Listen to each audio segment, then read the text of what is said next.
नमस्कार इतिहास मित्रांनो, हिरोजी इंदुलकरांचे स्वराज्य कार्य आपण या आधीच्या पहिल्या भागात पाहिलेलं आहे। या दुसऱ्या भागात हिरोजी इंदुलकरांची समाधी, हिरोजींचे पुत्र जानोजींची हकीकत, इंदुलकरांची वेगवेगळी आडनावे, लढाईत धारातीर्थी पडलेल्या इंदुलकर वीरासह इतर इंदुलकर वीर, हिरोजींचे वास्तव्याचे गाव, इंदुलकरांची इतर गावे, हिरोजी इंदुलकरांचे स्मारक आणि सध्याची इंदुलकर मंडळी हिरोजींची स्मृती जपण्यासाठी काय प्रयत्न करीत आहेत ही माहिती जाणून घेऊया। हिरोजींच्या मृत्यूनंतर हिरोजींचे पुत्र जानोजी यांच्यावर आलेल्या बिकट परिस्थितीची माहिती आपल्याला जानोजींच्या वतनपत्रातूनच कळते।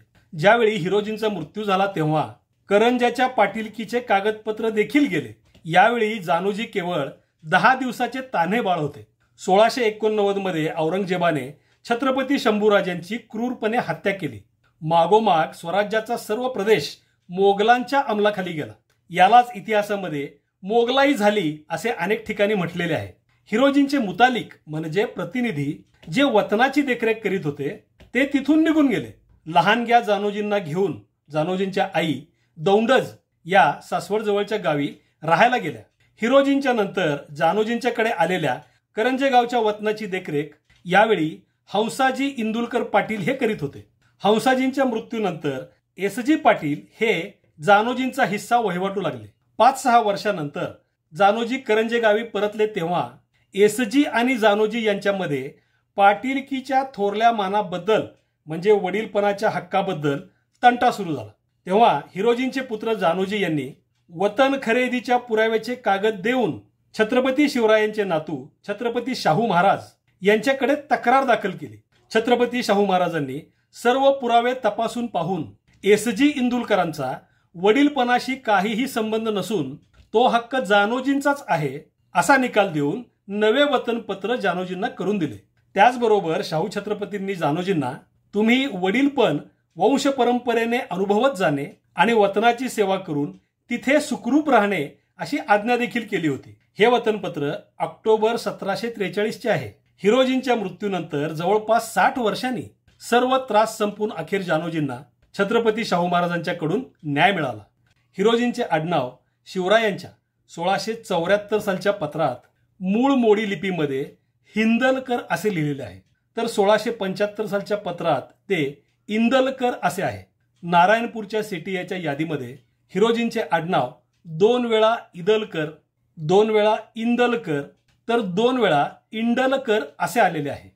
हिरोजींचे पुत्र जानोजी यांच्या वतनपत्रात मात्र सर्व ठिकाणी आडनाव इंदुलकर असेच नमूद आहे। मराठी भाषा मोडी लिपीमध्ये लिहिताना ई वर टिंब म्हणजे अनुस्वार दिलेला कित्येकदा लिखाणात वेगळा ओळखू येत नाही, तर काही वेळा तो दिलेलाच नसतो।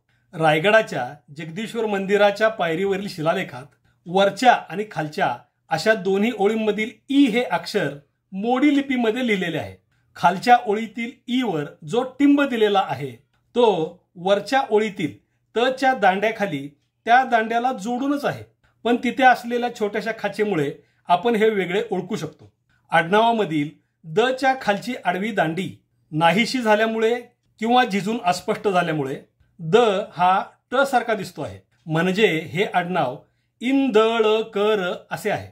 शिलालेखामध्ये ल च्या जागी ळ कोरल्याचे एक उदाहरण सांगतो।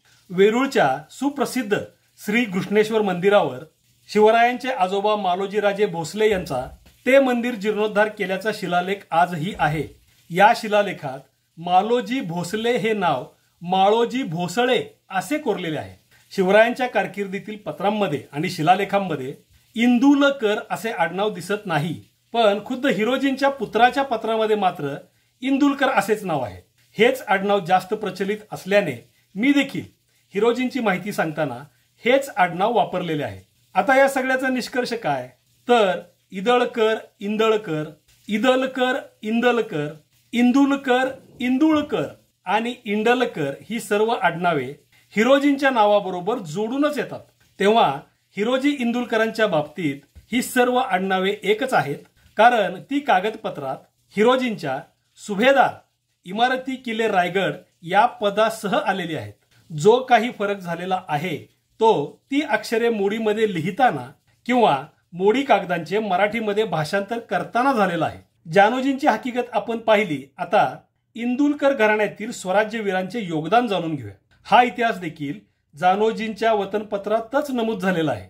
1708 साली झालेल्या एका लढाईत वीरगती पावलेल्या एका इंदुलकर वीराची हकीकत यातून कळते. 1707 मध्ये औरंगजेब महाराष्ट्रात मरण पावल्यानंतर छत्रपती संभाजी महाराजांचे पुत्र छत्रपती शाहू महाराज मोगलांच्या कैदेतून सुटले.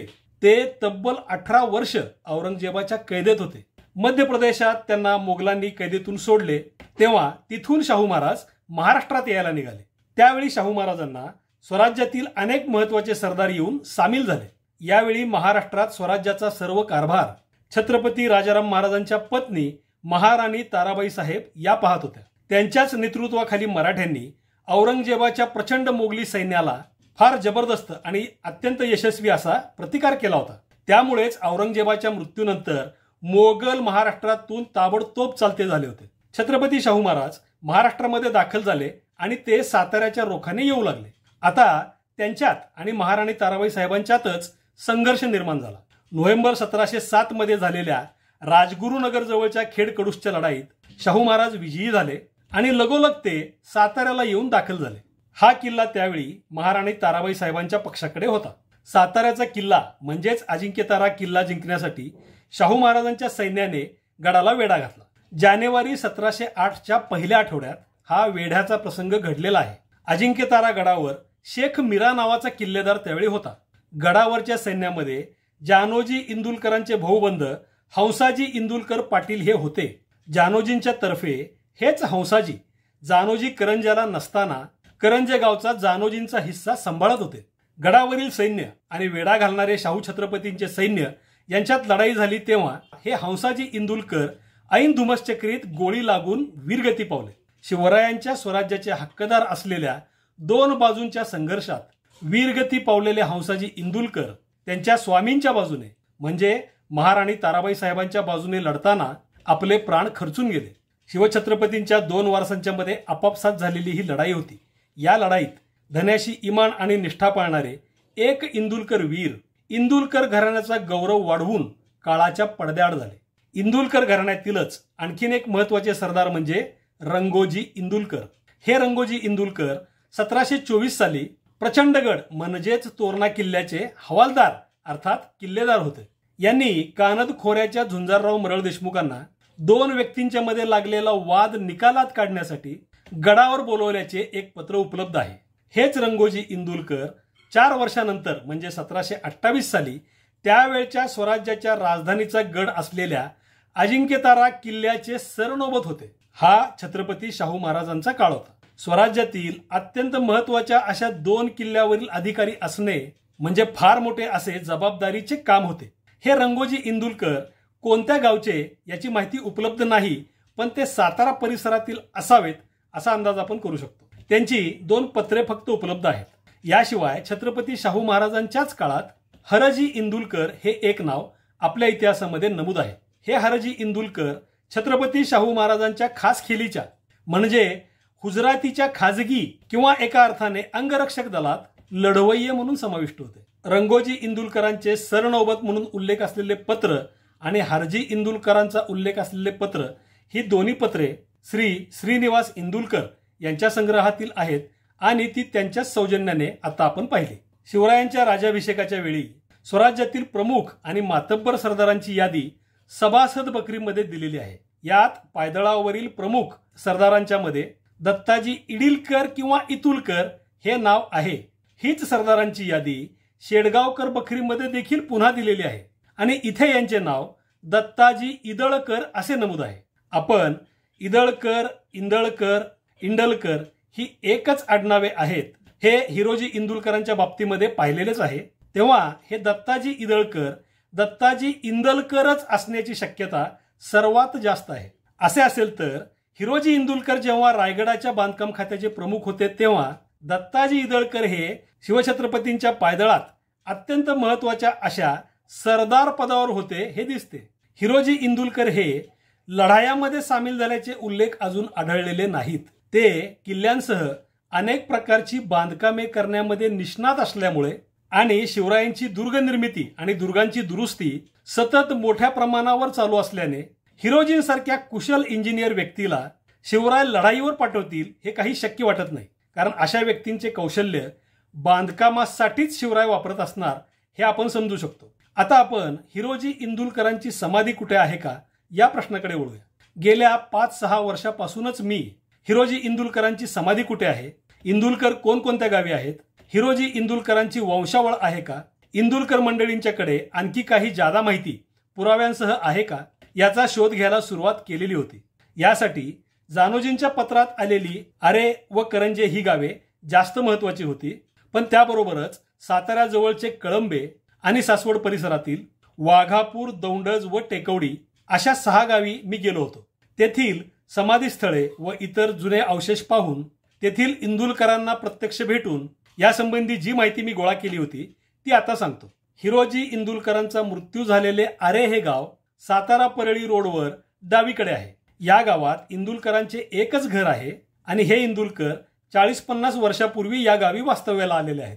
आरे गावामध्ये अनेक समाधी स्थळे गावामध्ये आणि गावाबाहेरील श्री भैरवनाथ मंदिरापाशी आहेत, पण ती सर्व आरे गावातील देशमुखांची आणि इतर घराण्यातील व्यक्तींची आहेत. इंदुलकरांची एकही समाधी या गावी नाही, तसेच हिरोजी इंदुलकरांची समाधी आरे गावात नाही. सासवड जवळच्या दौंडज गावाचा उल्लेख जानोजींच्या वतनपत्रातच आलेला आहे. हिरोजींच्या मृत्यूनंतर त्यांचे घर जप्त झाल्यावर हिरोजींच्या पत्नी लहानग्या जानोजींना घेऊन दौंडज या गावी वास्तव्याला गेल्या होत्या. दौंडजमध्ये इंदुलकर आहेत, पण इथे देखील हिरोजी इंदुलकरांची समाधी नाही. या गावात एक समाधीशिळा, एक वीराची समाधी व एक सतीची समाधी आहे, पण ती सर्व दुसऱ्या घराण्यामधील आहेत. सासवड जवळच्या वाघापूर गावी इंदुलकर आहेत. तेथील भैरवनाथ मंदिर व इतर मंदिरांच्या परिसरातील समाध्या इंदुलकरांच्या असू शकतात, पण तिथे देखील हिरोजी इंदुलकरांची समाधी आढळलेली नाही. टेकवडी या सासवड परिसरातीलच गावात इंदुलकर मोठ्या संख्येने आहेत. गावाबाहेरील टेकडीवरील देवी मंदिराचे स्थान प्रसिद्ध असून या मंदिराच्या परिसरात काही समाधी स्थळांसारखे अवशेष आहेत. त्याचबरोबर टेकवडी गावातील राम मंदिर आणि मोठ्या पाराजवळच्या परिसरात देखील 2 समाधी स्थळे आहेत, पण इथे देखील हिरोजी इंदुलकरांची समाधी नाही. साताऱ्याजवळच्या कळंबे गावात देखील इंदुलकर आहेत. तिथे गावाबाहेरील जुन्या महादेव मंदिराजवळ इंदुलकरांची समाधी स्थळे आहेत, पण ही सर्व गेल्या 100-1 वर्षातील समाधी स्थळे आहेत. समाध्यावर नावे कोरलेली आहेत, त्यामध्ये इंदुलकर हे आडनाव देखील कोरलेले आहे, पण इथेही हिरोजी इंदुलकरांची समाधी नाही. सातारा शहरातील करंजे हे गावच हिरोजी इंदुलकरांच्या चरित्राच्या दृष्टीने सर्वाधिक महत्वाचे आहे. सध्या हे गाव सातारा शहरातच समाविष्ट झालेले आहे. साताऱ्यापासून मेढ्याकडे जाताना जो मोळ्याचा ओढा नावाचा भाग लागतो, त्याच्या अलीकडेच करंजे गावाचे मूळ गावठाण आहे. करंजे गावठाणामध्ये ग्रामदैवत भैरवनाथाचे मंदिर आहे. या मंदिराच्या आवारात आत जाताच समोरच एक दगडी चौथऱ्याची समाधी दिसते. त्यावर सध्या तुळशी वृंदावन ठेवलेले आहे. भैरवनाथ मंदिराच्या मागच्या बाजूला असलेल्या शाळेच्या बाहेरच्या कट्ट्यावर काही वीराचे दगड देखील पूजले जातात, पण ती समाधी किंवा हे वीराचे दगड कुणाचे आहेत हे चौकशी करून देखील स्पष्ट झाले नाही. या गावात महादेवाचे एक अत्यंत जुने आणि छोटे असे मंदिर देखील आहे. या मंदिरापाशी 12व्या-13व्या शतकातील एक वीरगळ, नंदी आणि एक श्री गणेशाची मूर्ती आहे. काहींच्या मते हा स्मशानभूमीचा भाग असावा, पण या परिसरामध्ये देखील सध्या जुन्या समाध्या आढळत नाहीत. करंजे गावातील पाटीलकी हिरोजी इंदुलकरांनी विकत घेतली होती आणि तिथेच शिवकाळापूर्वीपासूनच इंदुलकर मंडळी देखील वास्तव्याला होतीच. हिरोजी इंदुलकर पाटीलकी घेतल्यानंतर सहकुटुंब या गावी वास्तव्याला आले होते. त्यांच्या मृत्यूनंतर त्यांच्या पत्नी जानोजींना घेऊन दौंडजला गेल्या आणि पुन्हा छत्रपती शाहू महाराजांच्या काळात हिरोजींचे पुत्र जानोजी आपले अधिकार मिळवून पुन्हा करंजाला येऊन राहू लागले. ही हकीकत जानोजींच्या वतनपत्रातच आहे. तेव्हा जानोजी इंदुलकरांच्या म्हणजेच हिरोजी इंदुलकरांच्या वास्तव्याचे गाव करंजे हेच आहे हे यातून स्पष्ट होते. खरे तर एखाद्या व्यक्तीचे समाधी स्थळ त्याच्या मूळ गावीच असण्याची सर्वाधिक शक्यता असते, पण सध्या करंजे गावामध्ये हिरोजी इंदुलकरांची समाधी शोधूनही सापडलेली नाही. मी आता सांगितलेल्या या 5 गावांशिवाय इतर गावात देखील इंदुलकर मंडळी आहेत. ही गावे म्हणजे खोपी, पाटसांगवी, उकिरडे, राजेगाव, विघ्रवली, मुरगुड, हेदली, संगमेश्वर, रत्नागिरी, इंदलकरवाडी, तिरवडे, काळमवाडी आणि उंडवडी या सर्व गावांची यादी इंदुलकर मंडळींनी काढलेल्या कॅलेंडरमध्ये छापलेली आहे. इंदुलकर हे गावावरून पडलेले आडनाव असण्याची शक्यता देखील आहे. इंदुलकरांचे मूळ आडनाव वेगळे असू शकते, पण त्याबद्दल सध्या काहीही माहिती मिळत नाही. सातारा जिल्ह्यात जावली तालुक्यात इंदवली गाव आहे. तिथे शिंदे बहुसंख्य आहेत. तर कराडजवळ इंदोली हे गाव असून तिथे निकम आहेत. काही जण हिरोजी इंदुलकर हे इतर समाजाचे असावेत असे समजतात. इतर समाजात हे आडनाव असू शकते, पण रायगडावरील इमारती बांधणारे हिरोजी इंदुलकर हे मराठा होते. हे त्यांच्या करंजे गावातील वास्तव्यावरून आणि त्यांच्या पाटीलकीच्या वतनावरूनच सिद्ध होते. हिरोजी आणि त्यांचे पुत्र जानोजी यांच्यानंतरची वंशावळ मात्र अजून उपलब्ध झालेली नाही. ही वंशावळ जर मिळाली तर पुढील काळामध्ये सुद्धा हिरोजींच्या वंशजांनी काही स्वराज्य कार्य केलेले असेल तर ते शोधणे नक्कीच सोपे होईल. मित्रांनो, हिरोजी इंदुलकरांची समाधी शोधूनही अजून सापडलेली नाही. म्हणूनच हिरोजींच्या मौल्यवान स्वराज्य कार्यासाठी त्यांचे उचित असे स्मारक योग्य ठिकाणी व्हायला पाहिजे. इथे हिरोजी इंदुलकरांच्या सह अजिंक्यताराचे सरनोबत आणि तोरण्याचे किल्लेदार असलेले रंगोजी इंदुलकर, शाहू छत्रपतींच्या खासगी सैन्यातील हारजी इंदुलकर आणि छत्रपतींशी निष्ठा जपून लढाईत वीरगती पावलेले हंसाजी इंदुलकर यांचे देखील स्मारक करता येईल.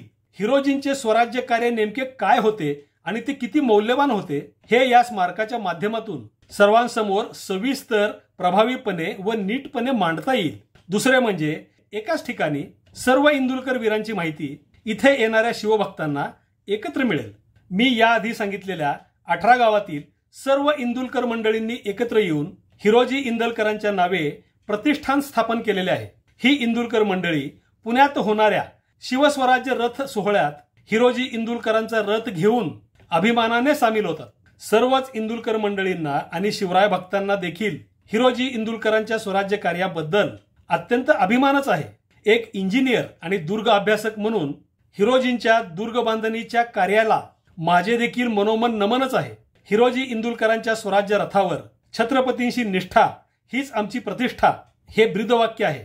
हिरोजींच्या स्वराज्य कार्याचा अभिमान बाळगून इंदुलकर मंडळी छत्रपतींशी आणि स्वराज्याशी असलेल्या निष्ठेला जागूनच हिरोजींच्या स्मारकासाठी प्रयत्नशील आहेत. ही खरोखरच अत्यंत प्रेरणादायी आणि अभिनंदनीय अशी बाब आहे. मित्रांनो, कोणत्याही स्वराज्य वीराचे स्वराज्य कार्यातील योगदानच महत्वाचे असल्याने त्यांचे कार्य पुढील पिढीकडे सोपवण्यासाठी त्या व्यक्तीचे स्मारक होणे अत्यंत गरजेचे असते असे मला तरी वाटते. महत्वाचे म्हणजे हा खुद्द शिवछत्रपतींच्या कारकिर्दीतील इतिहास आहे. हिरोजी इंदुलकरांच्या स्मारकाचे कार्य चालू होईल तेव्हा तुम्हा सर्वांच्या सदिच्छा आणि पाठबळ यामागे राहावे हीच अपेक्षा आहे. मित्रांनो, तुम्हाला याबद्दल काय वाटते ते कमेंटमध्ये जरूर कळवा. हिरोजी इंदुलकरांची समाधी शोधण्यासाठी आणि हा सर्व इतिहास सविस्तरपणे मांडण्यासाठी मला सहकार्य करणाऱ्या सर्व इंदुलकर मंडळींचे मनापासून आभार. आजच्या व्हिडिओतील माहिती नवीन वाटली असेल, आवडली असेल तर तुमच्या परिचितांना या व्हिडिओची लिंक जरूर शेअर करा. व्हिडिओ लाईक करा. त्याचबरोबर तुम्ही अजून आपले हे Maratheshahi Praveen Bhosale YouTube channel subscribe केले नसेल तर जरूर सबस्क्राईब करा. पुन्हा भेटूयाच पुढच्या व्हिडिओत. तोपर्यंत जय शिवराय, जय महाराष्ट्र धर्म.